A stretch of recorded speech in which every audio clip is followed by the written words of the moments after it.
Næst á dagskrá Bragi Valdimar Skúlason, íslensku tónlistar, markas- og sjónvarpsmanneskja, en undanfarinn áratug hefur Bragi ásamt góðu fólki lagt áherslu á íslenskt mál í þáttunum Tungubrjóti, Orðbragði og Kappsmáli hér á RÚV, þar sem tungumálið okkar teygt og togað og skoðað á skemmtilegan og fræðandi hátt. Erindi Braga ber heitið Alls kyns orð. Bjóðum hann velkominn.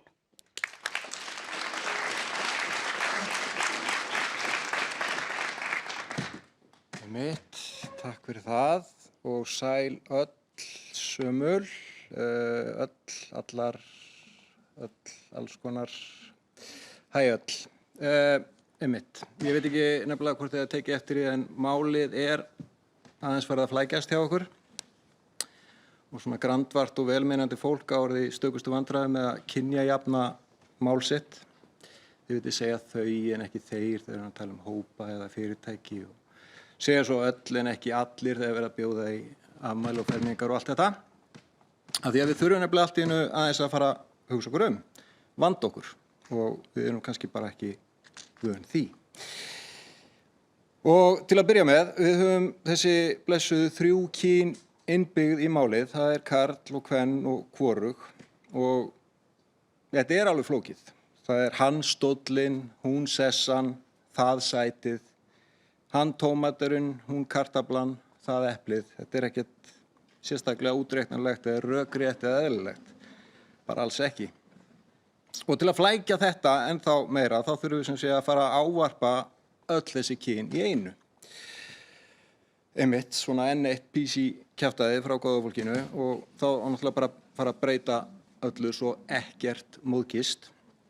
Og þá þurfum við að fara að segja, ekki öll í stuði, ekki öll sexy, eitt fyrir öll fyrir eitt. Og það enda mjög áhugavert með skytturnar 3, að skytturnar hafi ekki sagt ein fyrir allar og allar fyrir ein, þar sem skyttur eru augljóslega í kvenkyni, en svona hefur þetta verið. Og spurningin má ekki bara breyta þessu? Við verðum að viðurkenna að þetta ógeðslega karllægt tungumál sem við erum að vinna með. Það bara þannig, því karlkynið sjálfgefið kyn í íslensku, sem svolítið sérstakt. Og af hverju það? Það einhverjar miklar málfræðilegar ástæður, eflaust, en þetta líka svolítið af því bara. Og auðvitað þetta líka gamall vani. Af því að tungumálið gamall vani. Þetta eru reglur sem við komum okkur saman til að eiga samskipti og við höfum vanist þeim. Þannig að mögulega getum við komið okkur saman að breyta reglunum. Getum við tekið til dæmis orðabókina, þið vitið þarna bókina sem við geymum tungumálið, það í stafrófsröð. Einhvern tímann lærði ég að stofn allra lýsingarorða væru í kvenkyni. Samt eru öll lýsingarorðin í orðabókinni í karlkyni. Það væri eðlilegra að það væri öll í kvenkyni, en þau eru öll í karlkyni. Ekki bara sum, öll, hvert eitt og einasta. Þessu til dæmis hægt að breyta. Það hægt að fara bara í find replace og breyta því, ef við nennum því. Þannig að það ætti ekki vera flókið, en gæti verið erfitt fyrir sum. Og svo það bara allt hitt. Starfstitlar, til dæmis. Afskaplega áhugavert. Hvað viljum við gera til dæmis við alla bankastjórana og flugstjórana og skólastjórana og framkvæmdastjórana? Það svona aðeins verið að vinna með að nota stýrur hér og þar. Ekki stýrurnar í augunum, heldur svona konustýrur. En dugar það? Hvað, þegar kynum fer nú stöðugt fjölgandi, hvað með svona hvorukyni þetta þá framkvæmda stýri? Ég finnst kannski leiðilegt að vera bankastýri eða eitthvað svoleiðis, en kannski eru öll þessi stýri bara helsátt við að vera stjórar, ég veit það ekki. En svo það allir mennirnir. Það eru flugmennirnir og sjómennirnir og stýrimennirnir og þingmennirnir og glæpamennirnir og allt þetta lið. Og jú, það talað að konur séu líka menn, gott og vel. Einhverjum ástæðum ég mjög sjaldan spurður hvað heitir maður þinn? Hann heitir Þórdís. Þetta virkar ekki alveg í báðar áttir en þetta falleg hugsun að mann gera konurnar. En þetta pínu fráteki fyrir kallana. Og svo það ráðherrarnir. Það nú afskaplega áhugavert dæmi. Þetta ég held við ættum nú að geta losað okkur við ráðherra sem orð. Þetta agalegt orð. Þetta svona uppskrúað og situr einhvern veginn langt fyrir ofan hausinn á öllum og svona bara mjög skrítið. Sko herra Katrín og herra Lilja og ég veit ekki hvað þær segja það en ímyndum okkur að ef þingið eða þegar þetta var ákveðið á sínum tíma eða verið jöfn kynjahlutföll hefði þessi svona titill verið tekin upp. Ég efast bara mjög mikið það. Þetta glatað. En þá þarf náttúrulega að finna eitthvað annað orð og það náttúrulega agalega mikið vesen að fara að breyta þessu núna. Þá að skipta bréfsefni, það að skipta nafnspjöld, uppfæra heimasíðuna, svo náttúrulega splæsi sálfræðitíma fyrir öll særðu egóin og ekki viljum við það. Og svo það einmitt eins og dæmið áðan með, það ekki nóg með sko í dæminu með skurðlæknin að í enskunni surgeon kynlaust orð. Við erum bara með auka hleðslu ofan á það. Við erum með lækna í karlkyni og það eru læknar og tæknar og það eru bakararnir og rakararnir og pípararnir og smiðirnir og fræðingarnir og bændurnir og kennararnir og doktorarnir og prófessorarnir og forsetarnir og allt þetta lið. Allt í karlkyni. Allt nema mögulega einmitt skittur sem eru eiginlega bara hættar, einhverjar efaskittur jú. Og svo flugfreyjur.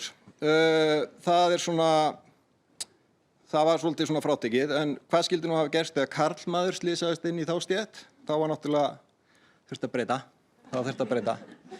Þá eru til flugþjónar og flugliðar þannig að það væri örugglega hægt að tala þessa stétt í karlkyni.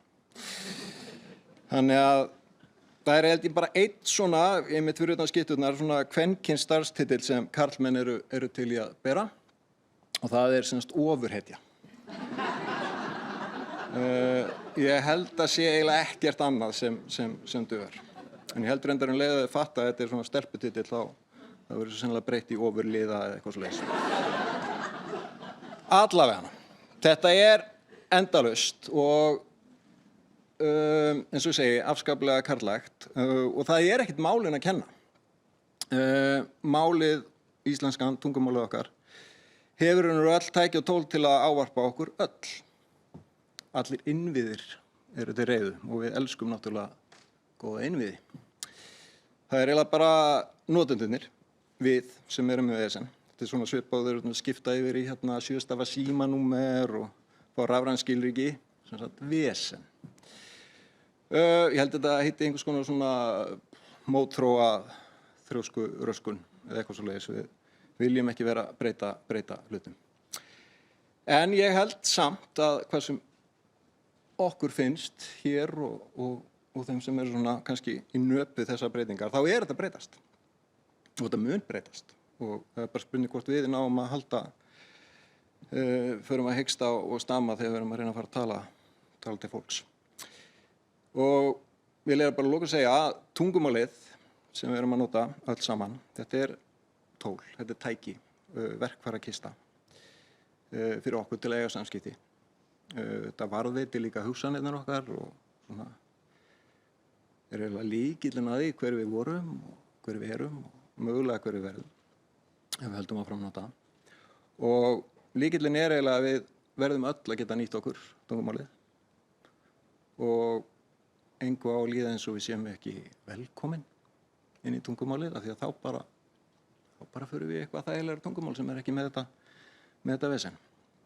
Þannig að einmitt ákvörðun, þetta snýst hugafar og þetta að mjakast. Til dæmis heyrði ég bara núna í gær útvarpsauglýsingu sem Ólafur Ragnar Grímsson var mjög hress að kynna eitthvað heimskautamót einhvers staðar í Hörpu og hrópaði himinlega undir lokin öll velkomin. Hann var mjög glaður, ég heyrði það. Og hann var einu sinni svona ráð